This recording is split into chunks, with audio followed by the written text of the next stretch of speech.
রোজাওয়ালা, হজওয়ালা, যাকাতওয়ালা, জিহাদওয়ালা, এই সকলের যদি 800 কোটি মানুষ এমন হয়ে যায়, এবার শুধু একজন আছে ইলমওয়ালা, তো এই 800 কোটি মানুষের যে দাম, ওই ইলমওয়ালার দাম তার চেয়ে কোটি কোটি গুণে বেশি। এটা কেন?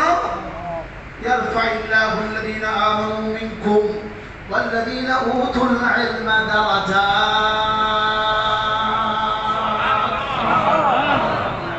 কি বলছে?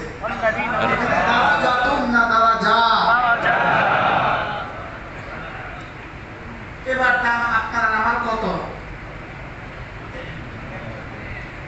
না, সবাই নিজে নিজে বল।